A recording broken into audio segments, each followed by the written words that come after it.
Crypto is finally coming back, man. We see prices are starting to appreciate in some type of way. Now, this might be a bull trap. This might be, the beginning of the big dips to come. But I love to see this, and AVAX is going to change the game in the crypto space, especially when it comes to crypto gaming. And I do believe we still are in the bear market. Don't get me wrong, but I think the bull market is just about to get started. We know ETFs are soon to pass. So this is going to be some of the most bullish news for the Avalanche blockchain and gaming on AVAX to come. But before we get into it, make sure you hit that like button, hit that subscribe button, and turn on those notifications. I'm going to continue to bring AVAX content because AVAX is one of the most undervalued blockchain and layer ones that's out right now. And I do believe they will continue to build, and they will put out some good projects, and not only that, but will be one of the best blockchains in the future. So let's jump into it. AVAX, what is the price looking like today? So we can see AVAX is at $10.81, up 2% on a day. Market cap is at $3.8 billion, ranked 20, and I do believe AVAX can easily be a top 10 cryptocurrency in the future. Volume is up a whopping 79%, coming in at $415 million, and that's ranked 14. So love to see these metrics and these numbers for the Avalanche blockchain. And like I said, it's easily a top 10 project in the next bull market just due to everything that they're doing, and they continue to build. And I always say, people, zoom out. If we zoom out a month from today, we are up 19%. You could have bought AVAX under $10 at $8.76, man. That's crazy. And we just did that in a month. Now, I don't believe we are truly out of the bear market. I think we just getting started for the bull market. Prices might dip a little bit more, but this is good to see finally some type of appreciation. Now, the fear and greed is at 71 out of 100. So people are being greedy right now. We know the ETFs are set to pass any day now, Bitcoin ETFs, and that's going to be big for the entire crypto space. And once that happens, more money will flood into these altcoins. And that's why I'm setting myself up, trying to predict which blockchain will be one of the front runners in this next bull market. And I do believe Avalanche is really doing itself a favor by continuing to build and continue to be innovative. We talk about the tokenization of things on assets, or tokenization of assets on blockchain, and that will be a big narrative. Right now, a lot of people are not talking about it because it's not the cool thing to talk about, but in the future, we will see all assets on the blockchain, and Avalanche is really getting us started on what's to come. So love to see that. Now let's get into it. Chainlink expands suite of services on Avalanche with Automation 2.0 and Functions 1.0.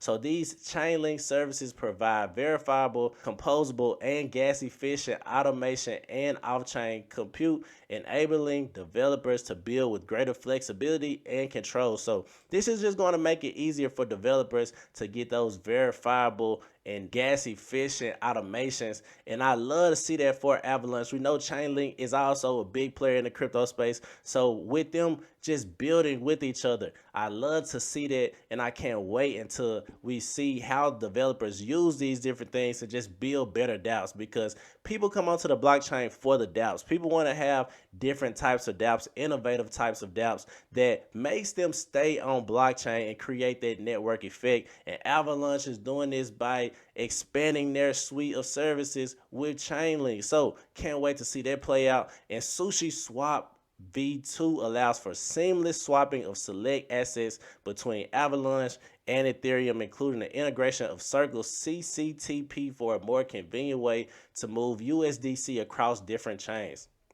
Now, we know SushiSwap is probably one of the biggest decentralized exchanges out there, and they continue to build as well. Well, Avalanche is one of the blockchains that SushiSwap is on, and they are trying to make it easy for USDC to move across these different chains. Now, I believe in the future, we're going to see that PayPal stablecoin be one of the top stablecoins out there, but USDC is still, one of those major stablecoins, one of the stablecoins people trust and absolutely use. So we love to see that, making it easier to get those stable coins right on the blockchain. Now let's look at this video. Avalanche Gaming, so they recently launched a subnet built on Beam, and they have attracted a number of games to the platform. But how Merit CEO or CTO Brandon spoke with us about the benefits for developers to be a part of Beam, whether they're building Web 2 games or Web 3 native titles. So let's get into it. Leg up, especially for gaming. Yeah. When you talk to games about coming on to the Beam subnet, what is the selling point, like the reason that they're most excited? Is it technical, or is it more like being associated with Merit Circle and the like publishing opportunities that you guys provide? It's a great question. It's a little of both. It depends on the game too. So when we see some games that are a little more Web3 centric, it kind of seems like, in my opinion, that most of those games don't necessarily care that much about the chain, as long as it's there, it's operational, it's fast, and they can cover gas costs. And so one of the nice things we can do from a Merit Circle ecosystem perspective is give grants around that. Right. Basically, it's like, hey, we'll cover your gas costs for a while as part of like your onboarding to Beam. That's a really nice thing that we can offer. That's great. But we can't always do that with other chains. So that's been pretty helpful. The other thing is the Web 2 games, right? We'll call them like the less blockchain savvy games. What we've been building with Beam is we're trying so hard to abstract away all of that complexity of like knowing anything about blockchain. You know that kind of vaguely how it exists, but you don't need to know about RPC nodes that are running in the background, right, or what kind of, how to make an efficient call, or how to deploy a contract in a way that like it's gas efficient or whatever. Like they don't need to know any of that crap. So when we see those games, when we talk to them, what they like is a lot more is like the SDK that sits on top of the chain itself, where we just bake it like a server-side SDK. We don't enforce authentication, and so they have an opportunity to build a game how they want to build it and use blockchain where they want to, as opposed to it sort of forcing it down their throats like they have to use it everywhere.